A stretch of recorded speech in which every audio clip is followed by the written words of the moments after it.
రేవంత్ కు పాలించే సత్తా లేదు పాత ప్రభుత్వంపై, అందుకే ఆరోపణలు. అబద్ధాల మీదే అధికారంలోకి వచ్చింది. ప్రజలకు కాంగ్రెస్ పై నమ్మకం పోయింది. లక్కీ లాటరీలో పొంగులేటి మంత్రి అయ్యిండు. మళ్ళీ పాలేరులో ఎలా గెలుస్తారో చూద్దాం. పొంగులేటి బీజేపీతో కుమ్మక్కయ్యాడా? బీజేపీతో రేవంత్ రెడ్డి కలిసిపోయాడా? బీఆర్ఎస్ ను అణచడమే కాంగ్రెస్ బీజేపీ లక్ష్యం. ప్రజల ఆశీర్వాదంతో బీఆర్ఎస్ బలంగా ఉన్నది. ఫిరాయింపు ఎమ్మెల్యేలు పిరికి వాళ్ళు. ఉప ఎన్నికలకు వెళ్లే దమ్ము లేదు. బీఆర్ఎస్ వర్కింగ్ ప్రెసిడెంట్ కేటీఆర్ మాట్లాడిన ఎక్కడ మన ఖమ్మం నాయకులతోటి మాట్లాడినటువంటి వ్యాఖ్యలు ఇవి. ఇక ఉపరాష్ట్రపతి ఎన్నికల్లో కాంగ్రెస్ ఎంపీలు అమ్ముడు పోయారు.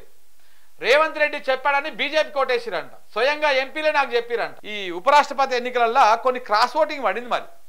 ఎందుకంటే కాంగ్రెస్ పార్టీకి ఆ కూటమికి పడాల్సినటువంటి ఎన్డీఏ అభ్యర్థికి పడ్డాయి. అంటే కాంగ్రెస్ ఎంపీలో లేకపోతే ఆ కూటమిలో ఉన్నటువంటి ఎంపీలో క్రాస్ ఓటింగ్ చేసిరు.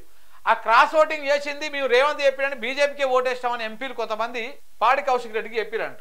ఆగిన ఆరోగ్యశ్రీ సేవలు, హాస్పిటల్స్ డిమాండ్స్ కు ఒప్పుకోని సర్కారు నెలకు 500 కోట్లు ఇవ్వాలనే డిమాండ్ అది అసాధ్యమని చెప్పిన ఆరోగ్య శాఖ మంత్రి 100 కోట్లే ఇస్తామని ప్రభుత్వం సమ్మెకు వెళ్లాలని హాస్పిటల్స్ నిర్ణయం తీసుకున్నాయి. ఇక్కడ జరిగింది కదా మొన్న ఫీజు రియంబర్స్మెంట్ మీద కాలేజీల బంద్ అనేది నడిచింది కదా. ఈ కాలేజీల బంద్ ఒక డ్రామా. ఎట్లనో చెప్తా నేను. ఆ డ్రామా ఎట్లా అయిందంటే ఏ రకంగా ఆ డ్రామా వ్యవహారం నడిచిందో చెప్పేటువంటి ప్రయత్నం చేస్తా. నిజంగా ఒక్కసారి మీరు చూస్తే ఇగో ఇక్కడ మేము బందుకోతున్నాము అని చెప్పేసి ఎప్పుడు ప్రకటించారు వీళ్ళు. బందుకోతున్నాము అని చెప్పేసి 15 తారీఖు నాడు మేము స్ట్రైక్ చేస్తున్నాం, అన్ని కాలేజీలు బంద్ చేస్తున్నాం అని చెప్పేసి ఈ FATHI federation of association of Telangana higher institutions అనేటువంటి సంస్థలు, ఇవన్నీ ఈ ప్రైవేటు విద్యా సంస్థల చైర్మన్లు ఎవరైతే యజమానులు అయితే ఉన్నారో వాళ్ళందరూ కలిసి ఒక సంస్థ ఏర్పాటు చేసుకున్నారు. ఈ సంస్థ ఒక ప్రకటన చేసింది 15 తారీఖు నుంచి అన్ని బంద్ పెడుతున్నాం రాష్ట్ర వ్యాప్తంగా అని. అయితే దీనికంటే ముందు వీళ్ళు ఒక 2 నెలల ముందు ఒక స్టేట్మెంట్ ఇచ్చారు. ఏమని స్టేట్మెంట్ ఇచ్చారో ఒక్కసారి ఇక్కడ చూడండి. టైంలో ఇవ్వకపోవడం వల్ల అటు విద్యార్థులు కళాశాలలు చాలా ఇబ్బందులు ఏర్పరిచి ఈ రోజు రాష్ట్ర భవిష్యత్తే క్వశ్చన్ మార్క్ వచ్చేటట్టుగా ఈ రోజు తయారైపోయింది.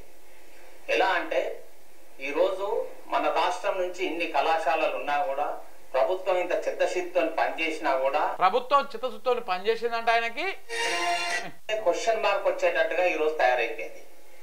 ఎలా అంటే ఈ రోజు మన రాష్ట్రం నుంచి ఇన్ని కళాశాలలు ఉన్నా కూడా ప్రభుత్వం ఇంత చిత్తశుద్ధితో పనిచేసినా కూడా వేరువేరు రియంబర్స్మెంట్ అటువంటి ఇష్యూస్ వల్ల చాలా మంది విద్యార్థులు వేరే రాష్ట్రాలకు వెళ్ళడము, చాలా మంది అధ్యాపకులు కూడా వేరే రాష్ట్రాలకు వెళ్ళి సో ఈయన 2 నెలల క్రితము ఈ ఫతి అనేటువంటి సంస్థ ప్రకటించింది ఏంది, మాకు 8,000 కోట్ల నుంచి 10,000 కోట్ల రూపాయలు మాకు బకాయిలు రావాలి, అవి మీరు వెంటనే విడుదల చేయండి అని చెప్పేసి వాళ్ళు ప్రకటించి ప్రభుత్వానికి అల్టిమేటం ఇచ్చారు.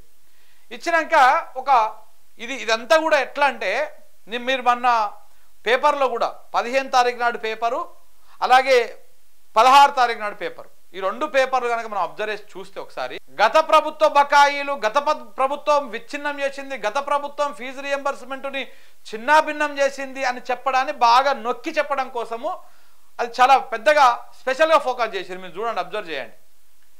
ఎందుకంటే ఇప్పుడు ఎందుకు దాన్ని తీసుకొచ్చిర్రు అంటే ఇప్పుడు 2 నెలల క్రితమే 8,000 నుంచి 10,000 అని చెప్పారు. మొన్న ఏదైతే ప్రెస్ మీట్ పెట్టిర్రో, మేము సమ్మెకు పోతున్నాం అని ప్రెస్ మీట్ పెట్టిర్రో, ఆ రోజు 1,200 కోట్ల రూపాయలకు టోకెన్లు ఇచ్చిర్రు, ఆ డబ్బులు కూడా విడుదల చేస్తున్నారు అని చెప్పేసి అదొకటి చెప్పారు.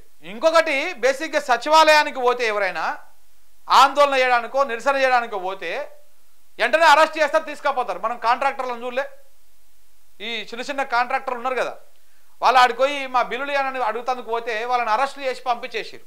నిరసన కూడా కాదు, అరెస్ట్ చేసి ఆందోళన చేస్తారని చెప్పేసి అరెస్ట్ చేసి పంపించేసారు. అలాంటిది వీళ్ళు లోపలికి పోయి మంచిగా మంత్రులు ప్రెస్ మీట్ పెడతారు కదా, ఆడికి వచ్చి బాజాబ్తా ప్రెస్ మీట్ పెట్టారు.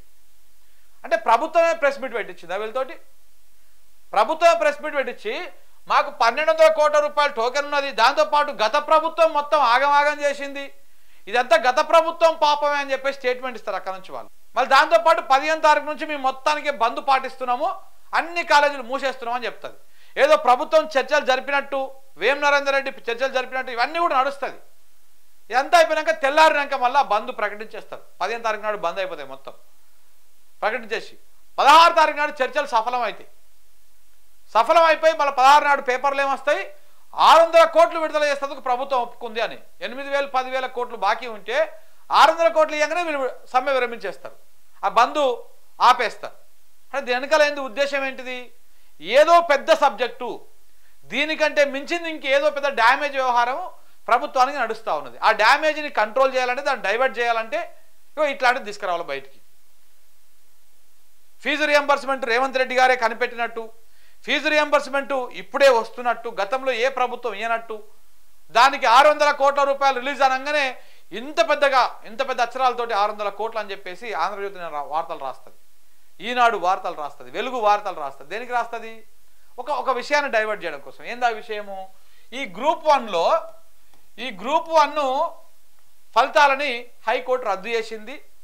నిరుద్యోగులు చాలా వ్యతిరేకతలు ఉన్నారు వీళ్ళ మీద. అది పెద్ద సబ్జెక్టు.